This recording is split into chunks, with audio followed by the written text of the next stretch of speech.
ఊహించుకోండి, మన శరీరంలోకి ఒక సైన్యం ప్రవేశించి అందులో ఉన్న ప్రాణాంతక వ్యాధి కణాలను ఒక్కొక్కటిగా నాశనం చేస్తున్నట్లు పదే పదే మన కళ్ళ ముందు దృశ్యాలుగా చూసుకుంటే నిజంగానే ఆ వ్యాధి నయం అవుతుందా?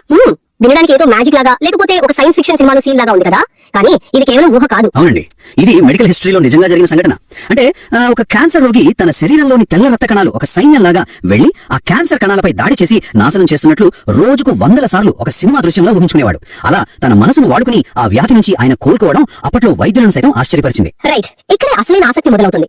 అంటే సాధారణంగా మనం సానుకూల దృక్పథం లేదా పాజిటివ్ థింకింగ్ గురించి మాట్లాడుకున్నప్పుడు అదొక పైన చెప్పే ఉత్సాహభరితమైన మాటలాగా అనిపిస్తుంది. అవును, ఏదో మోటివేషనల్ కోట్స్ లాగా తీసుకుంటారు. ఎగ్జాక్ట్లీ, ఒక కష్టం వచ్చినప్పుడు గుడ్డిగా అంతా మంచి జరుగుతుంది అని సర్ది చెప్పుకోవడం అనుకుంటావు.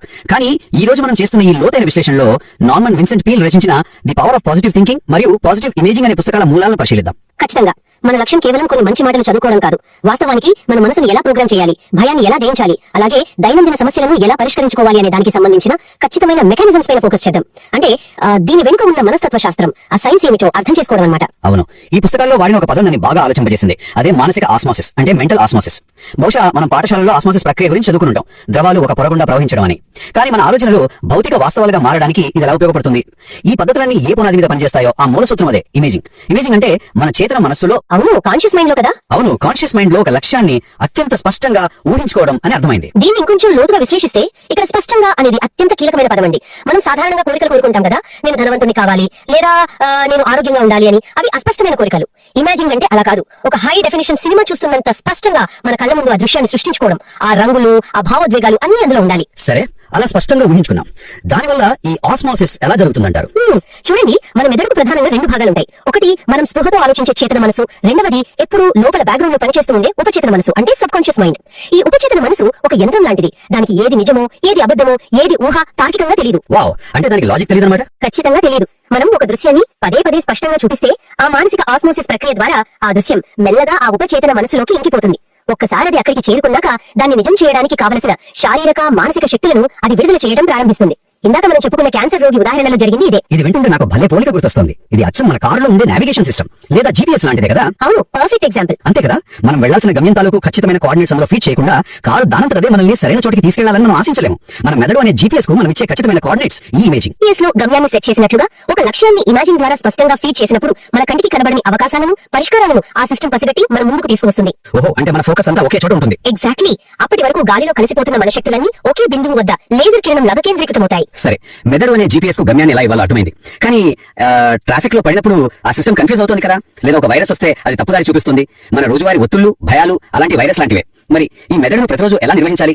ఎంత మంచి కారున్నా రోజువారీ మెయింటెనెన్స్ లేకపోతే అది పాడైపోతుంది కదా. అక్కడే దైనందిన అలవాట్లు లేదా డైలీ మెయింటెనెన్స్ అనేది అవసరం. ఈ పుస్తకాలు సూచించే రోజువారీ దినచర్యల్లో మొదటిది మనసును ఖాళీ చేయడం. రోజుకు కనీసం 2 సార్లు మనసులో పేరుకుపోయే భయాలు, అభద్రతా భావాలు, అపరాధ భావాలను స్పృహతో బయటకు పంపేయాలి అని మూల గ్రంథాలు వివరిస్తున్నాయి. ఇక్కడే నాకు ఒక పెద్ద సందేహం వస్తుంది.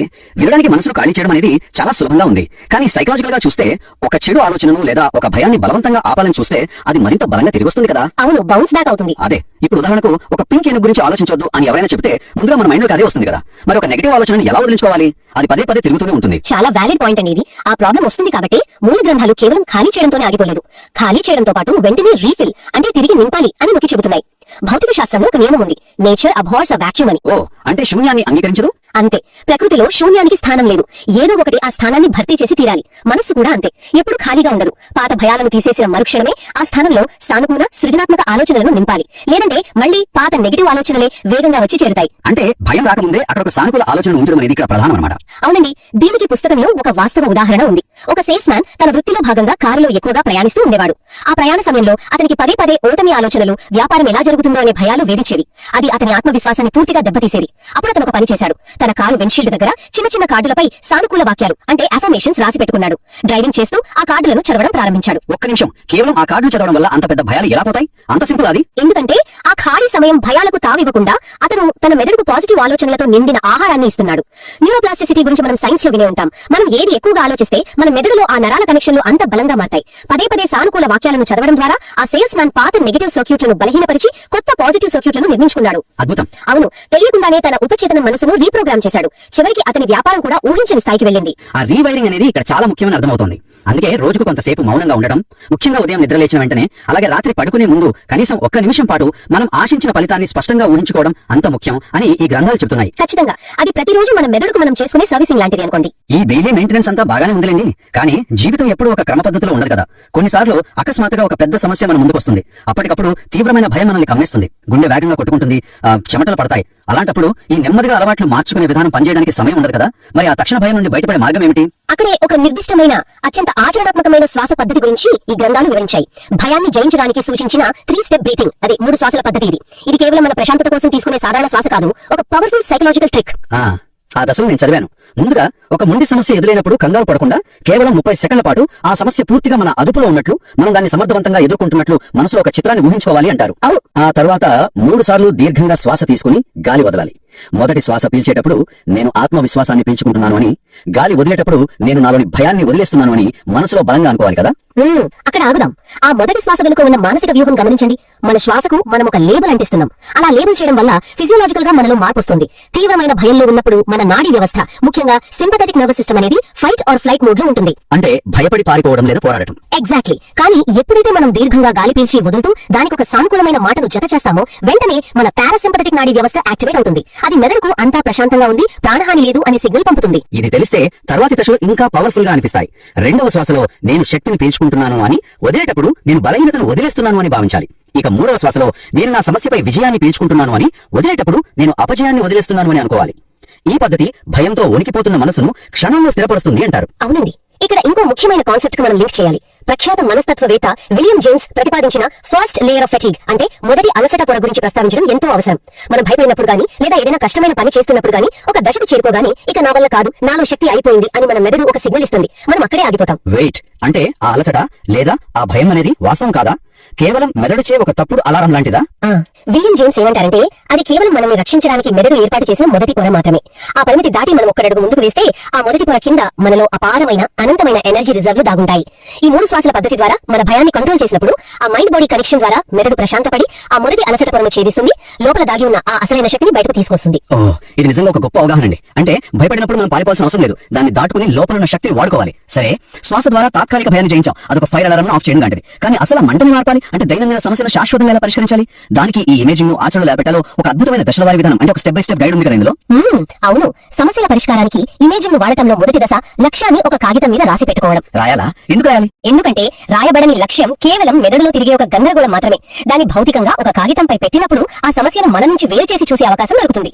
ఆ లక్ష్యానికి ఒక ఖచ్చితమైన తేదీ, అంటే డెడ్ లైన్ మరియు కొలమానాలు ఉండాలి. నేను బరువు తగ్గాలి అనుకోవడం కాదు, నేను 4 నెలల్లో 10 కిలోల బరువు తగ్గాలి అని ఒక చిన్న స్పష్టమైన వాక్యంలో రాయాలి. ఆ కాగితం కాపీలను రోజుకు కనీసం 3 సార్లు చూసే ప్రదేశాల్లో అతికించాలి. సూపర్. ఇక రెండవ దశ 1 మినిట్ రూల్.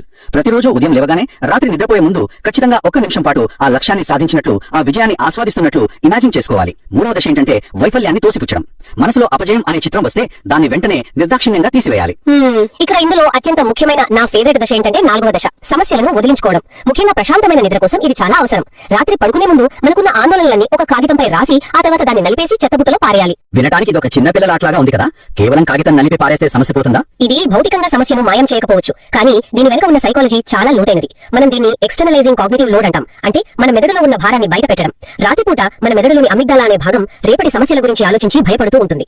అదే నిద్ర పట్టనివ్వదు మనకు. అవును. ఆ భయాలన్నీ కాగితంపై రాసి దాన్ని విసిరేయడం అనే భౌతిక చర్య ద్వారా నా సమస్యలను నేను పక్కన పెట్టేశాను, ఇప్పుడు నేను సురక్షితంగా ఉన్నాను అనే ఒక బలమైన సిగ్నల్ ను మన కంటి ద్వారా మెదడుకు పంపుతాం. అప్పుడు ఆ అమిగ్డాలా ప్రశాంతపడుతుంది. దీనివల్ల డీప్ స్లీప్ వస్తుంది. మరుసటి రోజు ఉదయం రెట్టింపు ఉత్సాహంతో ఆ సమస్యలను ఎదుర్కోవడానికి మనం సిద్ధంగా ఉంటాం. ఆ వ్యూహం నిజంగా ఎంత ప్రభావవంతంగా ఉంటుందో చెప్పడానికి పుస్తకంలో ఆ 52 ఏళ్ల వయసున్న వ్యక్తి ఉదాహరణ నన్ను చాలా కదిలించింది. అవును, చాలా ఇన్స్పైరింగ్ స్టోరీ అది. అతను తన జీవితంలో అన్ని కోల్పోయానని, వ్యాపారం దెబ్బతిందని, ఆర్థికంగా పూర్తిగా పతనమయ్యానని తీవ్రమైన నిరాశతో ఈ పద్ధతులను ఆశ్రయించాడు.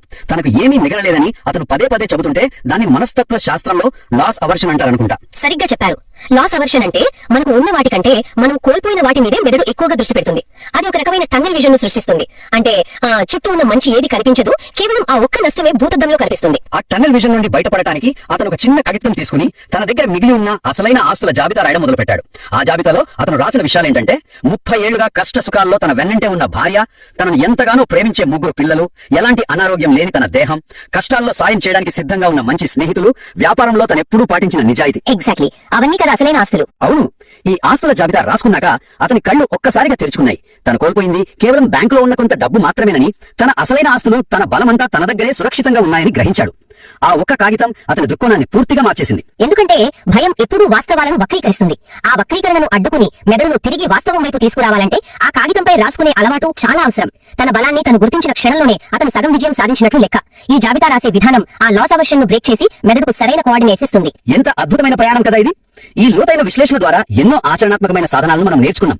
ఆలోచనలో వాస్తవ రూపం దాల్చే మానసిక ఆస్మాసిస్ విధానం గురించి, మెదడు అనే నావిగేషన్ సిస్టమ్ కు ఇమేజింగ్ ద్వారా గమ్యాన్ని ఇవ్వడం గురించి తెలుసుకున్నాం. అలాగే రోజుకు 2 సార్లు మనసులోని చెత్తను ఖాళీ చేసి వెంటనే పాజిటివ్ ఆలోచనలతో నింపుకునే రీఫిల్ దినచర్య చూశాం. తీవ్రమైన భయాన్ని పారదోలే సైకలాజికల్ ట్రిక్ అయిన 3 శ్వాసల పద్ధతి మరియు రాత్రిపూట ఆందోళనలను కాగితంపై రాసి చెత్తబుట్టలో పారేసి మన అమిగ్దాలాను ప్రశాంతపరిచే పద్ధతి గురించి విశ్లేషించుకున్నాం. ఈ జ్ఞానమంతా కేవలం ఎక్కడో పుస్తకాల్లో చదివి ఒక క్షణం ఆనందించడానికి కాదు కదా. వినేవారికి ఒకటే మనవి, ఈ క్షణం నుంచే మన ఉపచేతన మనస్సును ఎలా రీప్రోగ్రామ్ చేసుకోవచ్చో దానికి ఇవన్నీ ప్రత్యక్ష సాధనాలు అని మనం అర్థం చేసుకోవాలి. మన నమ్మకం, మన ఇమేజింగ్ మన వాస్తవాన్ని నిర్మిస్తాయనేది కేవలం ఒక భావన కాదు, అదొక నిరూపించబడిన సైన్స్. 100కి 100 పాళ్ళు ఏకీభవిస్తున్నాను. ఈ పద్ధతులను నిత్య జీవితంలో ఆచరణలో పెట్టడమే మన ముందున్న అసలైన సవాలండి. ఖచ్చితంగా. ఈ విశ్లేషణను ముగించే ముందు ఒక ఆసక్తికరమైన ఆలోచనను పంచుకుందాం. మన శారీరక ఆరోగ్యం కోసం మనం ఎన్నో జాగ్రత్తలు తీసుకుంటాం. మనం తినే ప్రతి చిన్న ఆహారం విషయంలోనూ అందులో ఎన్ని క్యాలరీలు ఉన్నాయి, ఎంత ఫ్యాట్ ఉంది అని లెక్క పెడుతూ చాలా కఠినమైన డైట్ పాటిస్తూ ఉంటాం. కానీ మన భౌతిక వాస్తవాలు, మన భవిష్యత్ అంతా మనం చేసే ఆలోచనలపైనే ఆధారపడి ఉన్నాయని ఈ గ్రంథాలు రుజువులతో సహా చెబుతున్నాయి కదా. అవును, అదొక పవర్ఫుల్ రియలైజేషన్ అండి నిజంగా. అలాంటప్పుడు ప్రతిరోజు మన మెదడుకు ఉదయం నుండి రాత్రి వరకు మనం తినిపించే ఆలోచనల విషయంలో ఎందుకు అలాంటి డైట్ పాటించాం? మనం ఎప్పుడైనా థాట్ క్యాలరీస్ ని లెక్క పెట్టామా? ప్రస్తుతం ఏ రకమైన పనికిరాని నెగటివ్ లేదా జంక్ ఫుడ్ లాంటి ఆలోచనలను మనం అసంకల్పితంగా రోజుకి ఎన్నిసార్లు మింగుతున్నాము? మనం అందరం ఈ ప్రశ్న వేసుకోవాలి. వావ్, థాట్ క్యాలరీస్, ఇది చాలా గొప్ప ఆలోచన. అవును, ఈ సరికొత్త ఆలోచనల డైట్ పై ఎలా దృష్టి పెట్టాలో మనం ఆలోచించడం ముఖ్యం. మరొక అద్భుతమైన లోతైన విశ్లేషణతో మళ్ళీ కలుద్దాం.